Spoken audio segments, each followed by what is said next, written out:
Hey everybody, it's Jordan here. Welcome to What's About the Game. Today I'm going to be talking about Xenoraid on the Nintendo Switch.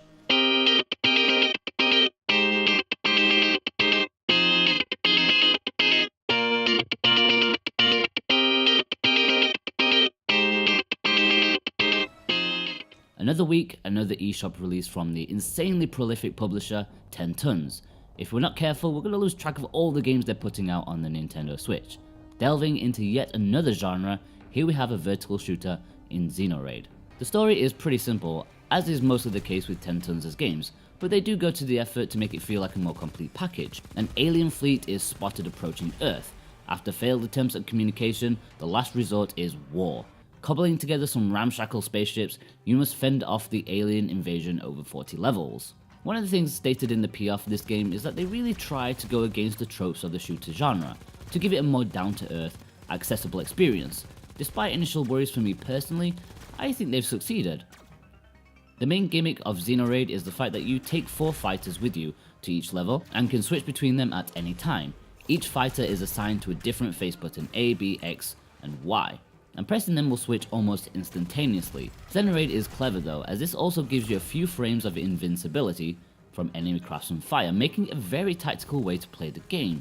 If you're suddenly surrounded or in danger of being hit, a quick panic press to a different craft will help you out.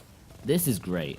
Since each individual craft have their own health bars, it's also tactical in switching out and saving your fighter from destruction and a harsh fine to recoup the cost.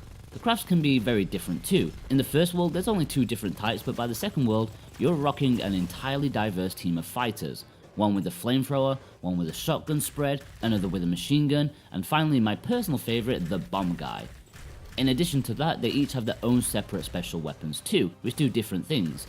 For example, one has a shock charge that can instantly wipe out the rather irksome shields.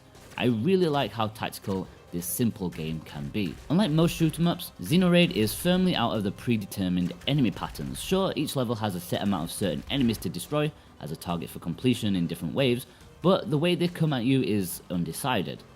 They'll fly at you, circle around a bit, disappear off screen, only to appear again at a later time. This was another mechanic that I was worried about at first, as it's not something I saw working in a shmup, but it does, mainly for the fact that it's not score based. Along the 40 level campaign mode, you can also upgrade your ship's weapons and tech, something which you will need to do in order to give yourself a fighting chance. You can increase certain attributes of your ship or give your team bonus tech that affects everyone. An example of this is the distraction beacon, which draws away homing missiles from you. If you buy this tech upgrade, all of your ships will benefit from it. The worst part about Xenoraid for me is probably the backgrounds, which may as well be a static image for what they actually offer. It may sound like I'm making a mountain out of a molehill, but when I was first researching the game prior to playing it, it's the backgrounds that really made me worry. They are cheap and boring, and offer no suggestion of actually going somewhere. The moving player, incoming enemies and asteroids are just at odds with the background. I actually thought Xenoraid would be a terrible game because of them, because they look so cheap and half-arsed.